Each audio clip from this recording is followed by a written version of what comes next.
Mesdames, Mesdemoiselles, Messieurs, bienvenue sur la vidéo de Madame Rosie. Écoutez, avant que je commence, je vais vous prier de bien vouloir vous enregistrer sur les listes électorales pour les élections de 2025, surtout pour aller supporter la candidature du MRC, le professeur Maurice Kamto. Entre autres, j'ai écouté la triste nouvelle il y a 2 jours venant de Rémi Ngono que Madame Chantal Biya, il se pourrait, d'après les dires de Rémi Ngono, que quand il dit quelque chose, j'y crois, sa belle-fille aurait bagarré dans le vol de Air France. Nous suivons tous Rémi Ngono. Et que après qu'elle ait été accueillie à l'aéroport de Paris par la police française, il se pourrait qu'elle s'était présentée comme la belle-fille de la présidente de la République du Cameroun. Chantal Biya, tu t'es regardé? Ton niveau se limite avec les catinos, avec les danses sauvages, vulgaires, là, comme tu le fais, avec les rires des bars, tels que tu l'as toujours fait. Toi, président de la République du Cameroun, tu vas nous traverser tout dessus. Tu fais, comme je l'ai dit sur une de mes vidéos qui s'est coupée, je regrette, que c'est un rêve imaginaire.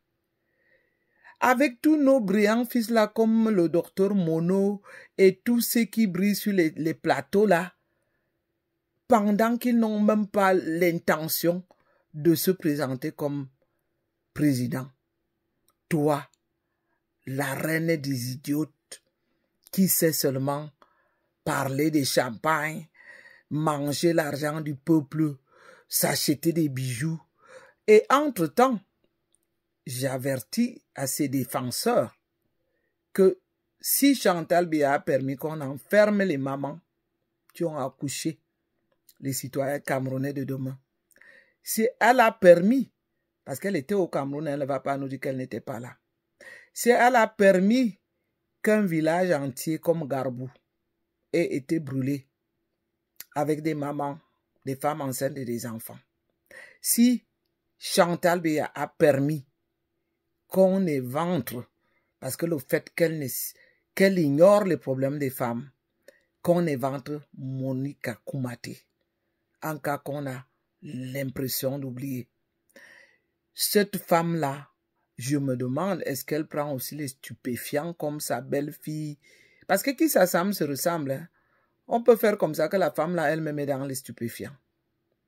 Parce que je ne peux pas imaginer qu'elle rêve ou qu'elle a rêvé, même si, comme je dis, même si c'est un rêve imaginaire, qu'elle sera présidente au Cameroun.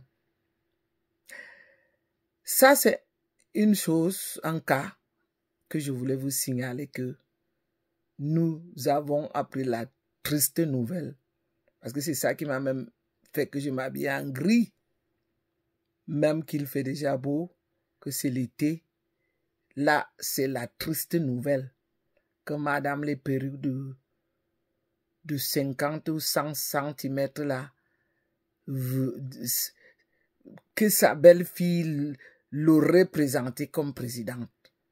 Vous savez, même pour moi, même ça devient ennuyant. Ça devient même ridicule que chaque fois qu'il va allumer la caméra, que je parle de cette bonne idiote. Parce qu'on a tellement de sujets importants. Mais comme je le dis toujours, qu'elle nous pousse à bout. Elle fait tout pour attirer notre attention. Elle et sa belle-fille, Sandra Hertz, qui est à Paris. Et comme je connais mes braves combattantes, j'ai bien dit que si vous la rencontrez, vous savez ce que vous faites d'elle. Parce que ces gens nous ridiculisent. Ils ont aussi le droit d'être ridiculisés, comme je l'ai souvent dit, que nous allons aussi les ridiculiser, même au risque que je me répète. Parce que lorsque Rémi Ngono parle de quelque chose, j'y crois parce que ces informations sont sûres. C'est quand même un journaliste, c'est pas une activiste comme nous autres qui sortons pour dénoncer. Lorsque Rémi Ngono ouvre sa caméra et qu'il donne une information, ça ne peut être que tel qu'il a dit. Il se pourrait donc, comme on va toujours le dire au constitutionnel, mais il l'a affirmé même. Moi, je vais quand même être poli de parler encore au conditionnel. Chantal Hertz aurait voyagé à Paris avec le vol Air France, avec tous ses 7 enfants, qu'elle a fait avec 7 enfants, je vais dire, qu'elle a fait ce qu'elle a fait avec le fils de Chantal Biya, avec les passeports diplomatiques. Vous vous rendez compte? Combien de brillants Camerounais avons-nous? Combien d'intellectuels Camerounais avons-nous qui se battent juste pour avoir le visa? Pendant ce temps, Sandra Hertz voyage avec les passeports diplomatiques. Là, ce n'était que une petite parade, parce qu'on ne va même plus perdre trop de temps à parler de ces gens. Mais je vais vous dire quand même, comme je lui envoie tous les messages que nous allons vous la faire dure, vous avez osé mépriser le peuple camerounais dans sa souffrance. Vous vous êtes servi de la souffrance du peuple camerounais pour vous enrichir et pour nous narguer. Ça, on va vous le rendre. Quant à nous autres, maintenant, on va causer. Mes chers amis, vous savez que moi, je suis du MRC et que je supporte la candidature du professeur Maurice Kamto. Je suis venu causer avec mes compatriotes, surtout Betty, où il y a encore les résistances, où j'apprends que certains disent que même s'il faut mourir, ils préfèrent être morts ou pauvres que d'avoir un bamiliki. Mais vous êtes comment même? Est-ce que vous êtes maudit ou quoi? Diriger un pays a quelque chose à y voir avec la tribu de quelqu'un? Vous ne voulez pas vivre un peu mieux? On sait qu'il y a encore le néocolon français qui tient Paul Biya. Mais entre-temps, s'il fallait que le président Maurice Kamto dirige le Cameroun pour le bien-être de tous les Camerounais et qu'il fasse travailler les Camerounais, parce que vous savez, le gouvernement de Paul Biya ne s'est servi que des gens qui les ont suivis avec tout ce que vous savez, tout ce qui est sale. Que ça soit les choses comme vous savez là, que pour que vous ayez un poste, il faut que vous ayez un parent. C'est-à-dire que un gouvernement qui a sali les citoyens camerounais. J'entends très peu ces gens prendre la parole pour parler du mérite ou pour parler du travail à la sueur du front. Ils vont vous emmener soit dans leurs différents sectes ou encore dans les sacrifices humains ou encore dans comme vous savez là, abuser des jeunes par derrière, comme vous le savez. Est-ce normal, une république comme ça? Je n'ai pas pu mettre la vidéo du docteur Mono qui a trouvé il trouve étrange une certaine catégorie de la diaspora qui supporte le même gouvernement qui les a fait partie du Cameroun. C'est étonnant. De toutes les façons, on va oublier un peu cela. Parlons maintenant pour nous qui voulons le changement. Chers amis, est-ce qu'il vous arrive parfois de donner un peu les conseils à vos familles? Parce que nous savons comme ça que nous sommes en train de nous battre pour le changement, mais derrière nous, nous avons encore des familles très attachées au RDPC. Nous avons encore des familles très sensibles, à quelques sardines près ou à quelques kilos de poissons près. Est-ce qu'on ne ferait pas aussi l'éducation de masse nous-mêmes? Parce que vous voyez, nous autres, nous, on a accès à l'Internet. Vous suivez les vidéos, nous faisons l'éducation de masse un peu, nous faisons l'éveil de conscience. Mais c'est aussi votre rôle d'appeler vraiment personnellement les papas, les mamans, appeler les tantes, appeler les voisins pour leur dire vraiment faites gaffe. On ne peut plus continuer comme ça avec un gouvernement qui nous a trompés pendant 42 ans, qui va débarquer juste pour venir nous donner quelques kilos de poissons, qui va débarquer pour nous donner quelques sardines et après disparaître. Faisons un peu cette éducation de masse. Ça peut aussi servir à quelque chose. Je serai obligé de faire une autre vidéo pour faire écouter un peu le message que le docteur Mono envoie à une certaine catégorie de la diaspora. Parce qu'on ne peut pas comprendre qu'on soit parti du Cameroun à cause de la misère, parce qu'on n'a pas pu trouver du boulot, parce qu'on a fait des études et que on a fait des sous-métiers pour que lorsqu'on est ici, du coup, on se rend compte que c'est un gouvernement qu'il faut. Je l'avais déjà dénoncé plusieurs fois dans beaucoup de mes vidéos pour dire à la diaspora méchante d'arrêter de tromper les autres. Parce que vous débarquez ici dans les pays où tout a été fait, où les gens ont lutté pour leurs droits, où vous avez l'eau, le courant, où vous roulez sur des routes bien bitumées, où vous avez des belles écoles, où vos enfants profitent de toutes ces infrastructures. Mais entre-temps, vous êtes en train de tromper ceux qui sont au Cameroun pour dire que c'est le meilleur président, qu'il faut qu'il reste au pouvoir parce que il a gardé la sécurité. Quelle sécurité? Pourquoi vous semblez ignorer tous nos frères et sœurs qui meurent au sud-ouest et au nord-ouest? Je ne trouve pas ça gentil.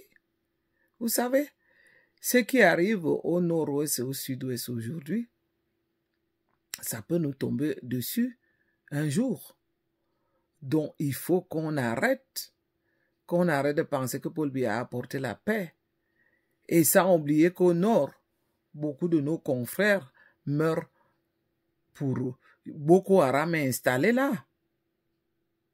Et lorsqu'on parle de Boko Haram, on soupçonne aussi beaucoup de nos hommes politiques qui sont mêlés à ce groupe des terroristes. Commençons donc à être un peu plus réfléchis. Ne soyons pas égoïstes. Parce que même dans cette Suisse-là que moi je suis, je me souviens lorsque je suis arrivé à cela, je suis arrivé, à peine un an, les femmes venaient d'obtenir le droit de vote. Hein. Même les femmes n'avaient même pas le droit de vote. Alors c'est vrai que nous, on a profité tout de suite, l'Afrique a tout de suite copié ce qui peut les arranger de temps en temps. Mais l'Europe, il fallait que les gens se battent pour leurs droits. Tout ce qu'ils ont eu, ça a été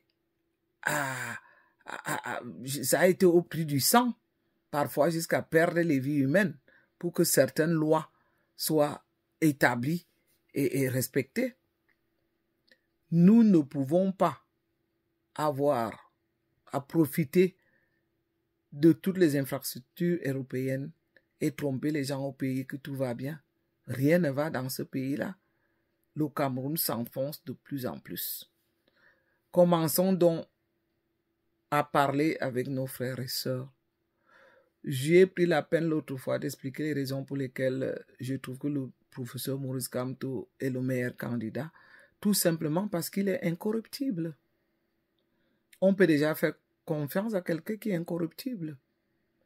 Quand vous voyez tous ces faux hommes politiques de l'opposition qui pour un oui, comme comme ils le disent eux-mêmes, le jour ils sont avec nous, la nuit ils mangent avec le RDPC. C'est les mêmes gens. C'est des sous-partis d'opposition. C'est les sous-partis du RDP, c'est ce que je vais dire. Je voulais aussi vous rappeler que notre débat politique du 237 concernant le MRC aura toujours lieu tous les samedis entre... Ce qui dérange, c'est que au Cameroun, ils n'ont pas l'Internet. Nous aimerions bien démarrer un peu plus tôt, comme à partir de 16h jusqu'à 18h, pour aussi laisser la possibilité à Rémi Ngona d'évoluer.